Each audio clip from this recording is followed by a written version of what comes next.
Welcome to CBA TV, the voice of East Africa and beyond. My name is Balogun Arishekola Aziz, your regular host on your dialing program, Talk to CBA. Talk to CBA is designed to, discuss with different caliber of people on happenings around us. And on today's episode, I will be discussing with Abdisalan Habib.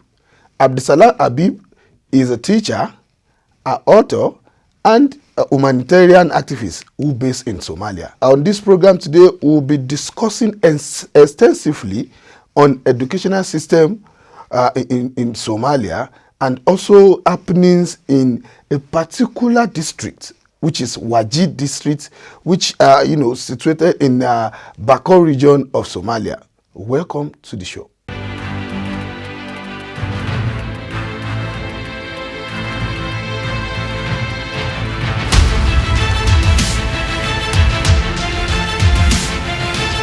Abdisalam, thank you for joining us on this program.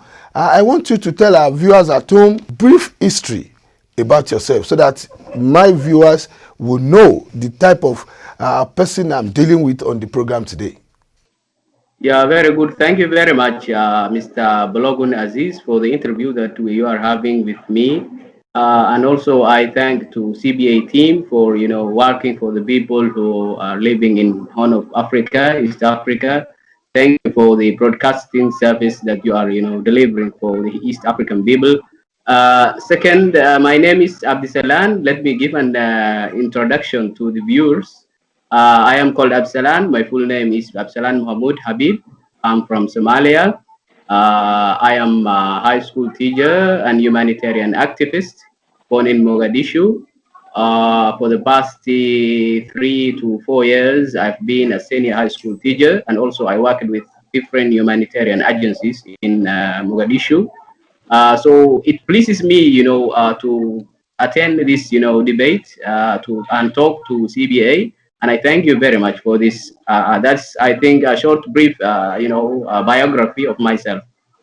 Thank you, Abdisalam. Firstly, I would like to start this way.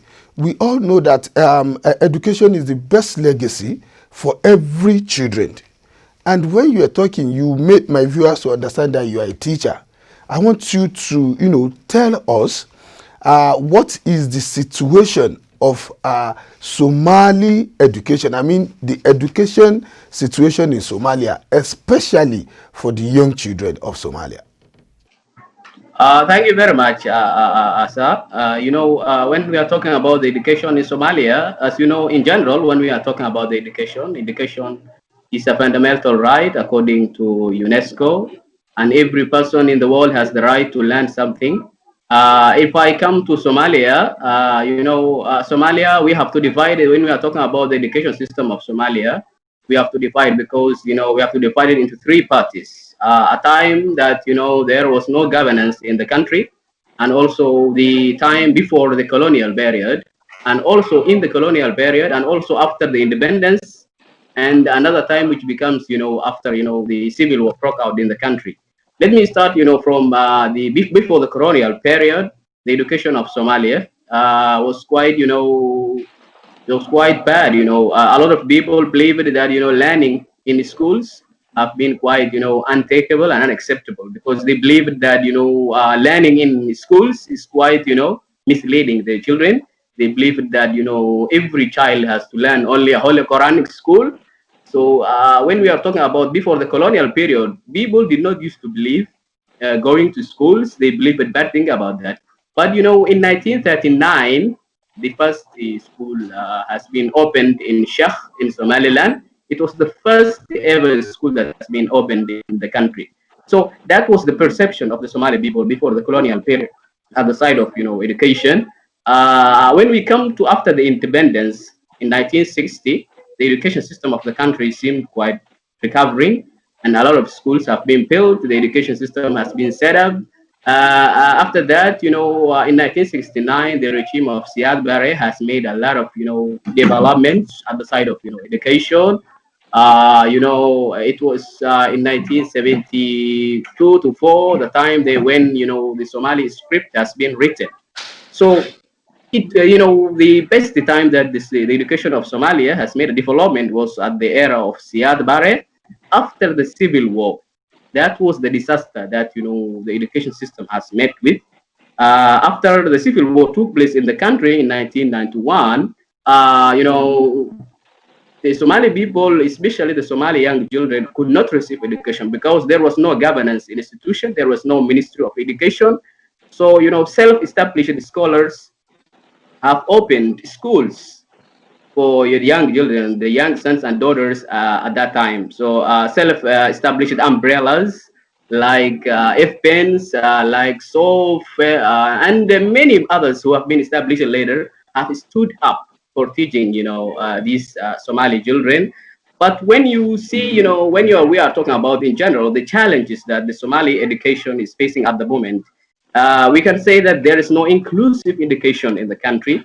There are some clans who don't get the right to learn something. There are a lot of people who are not going to schools. And when you look at the percentage of the Somalis who learn or who go to school, it's really less than any other country in Africa.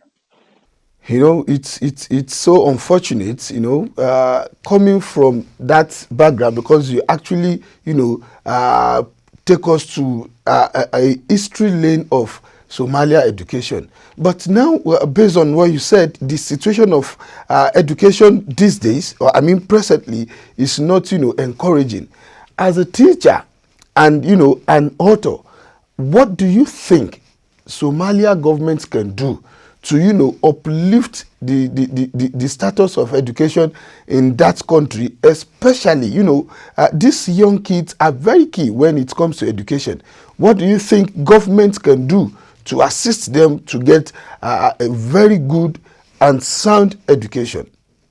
Yeah, this is a very important question. The solution to these challenges is that just receiving a government, a fair government that's elected by the Somali people, a government that works towards education. Because one of the best or the most important services that a government offers is the education. If the government does not have the ability to educate its citizens, that's quite something that's worrying.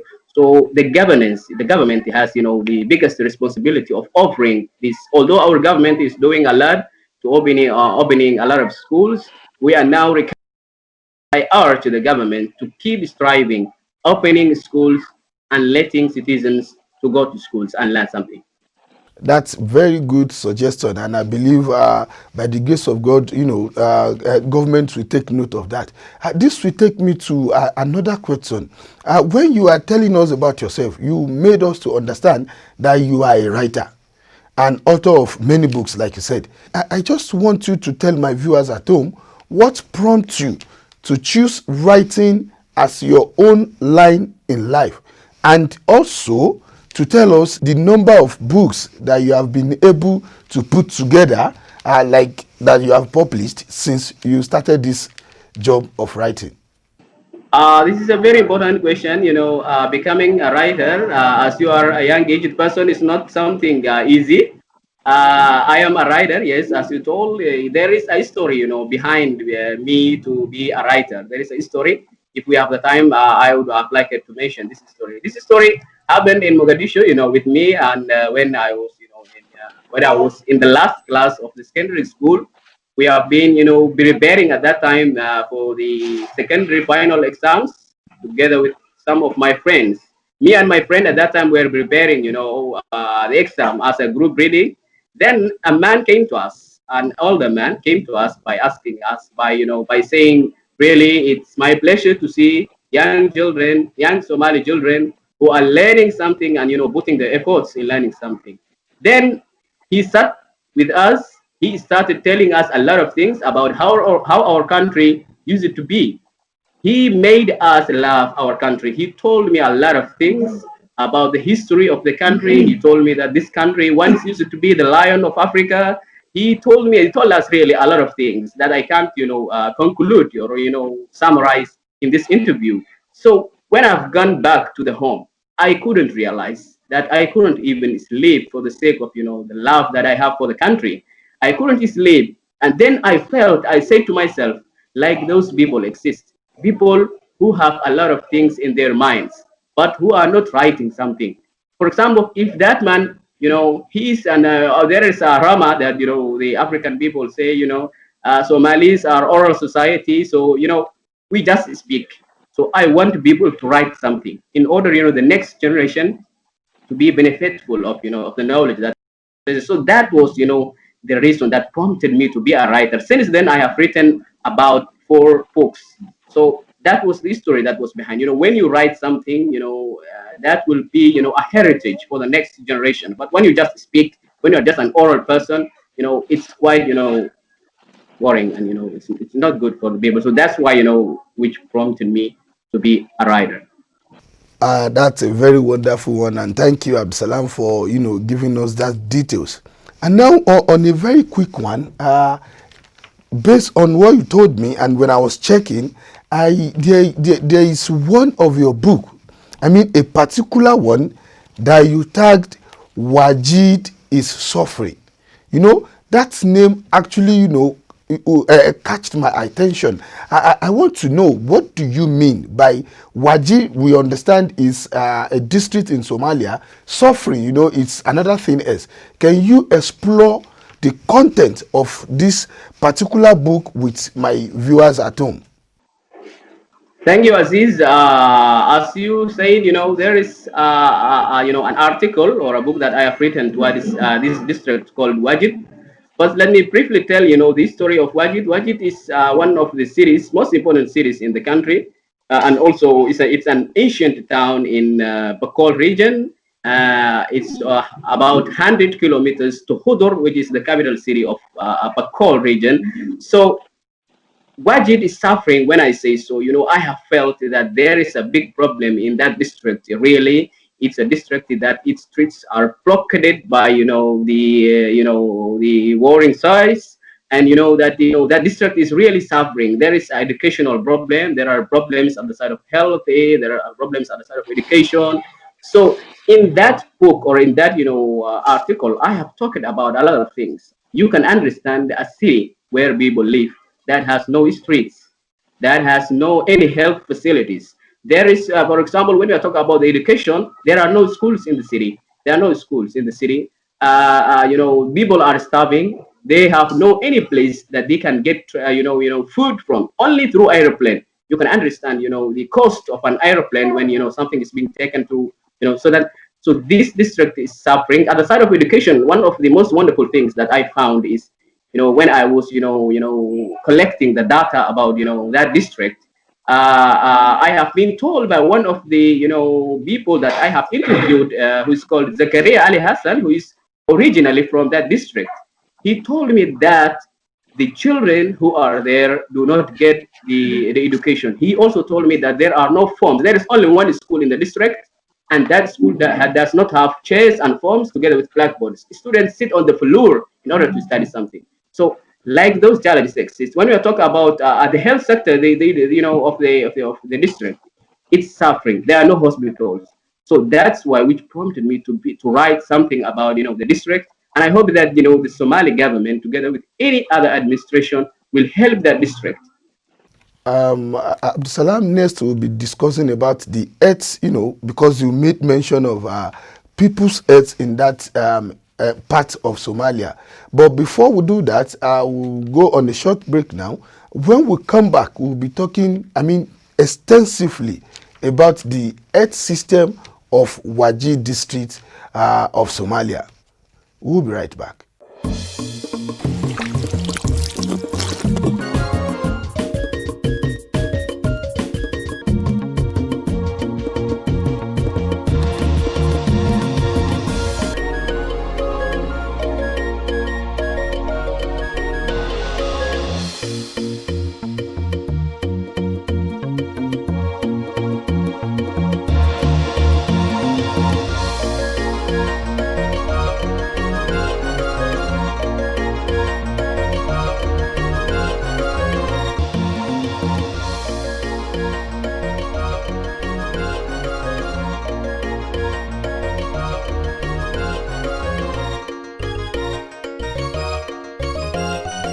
Welcome back. If you are just joining us, this is CBA TV, the voice of East Africa and beyond. And this is your lovely program, Talk to CBA. On this episode, I'm still with Abdisalan Habib, all the way from Somalia. Now, I want you to tell us extensively, because you made mention of the status of the people of that part of Somalia. Can you tell us if there is any government health facility in that area and the status of that facility in general? What is the situation of the health facility in that part of Somalia? I mean, Wajid district of Somalia. That's right. When we are talking about the health facilities of the district, really it's quite bad. Health is one of the important basic needs of human being, as you know.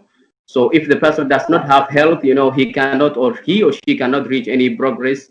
So that the district once used to be a very important health district for not only for the residents, but also for Somali people in the era of Siad Barre, because there was a big hospital in the district which was the only hospital that cures TB in Somalia.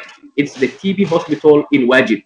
But sorry, unfortunately, that hospital has been distracted and it's now a military camp for Ethiopian troops who are there. You can understand. The only hospital that the district has had, which is now a military camp.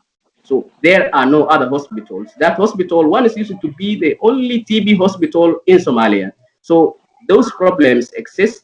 Any government institutions and the non-governmental organizations, I urge them to visit and open hospitals there. There are other cities that they always go to who are not suffering. Please go to Wajid and help those people who have no any healthy facilities. Wow.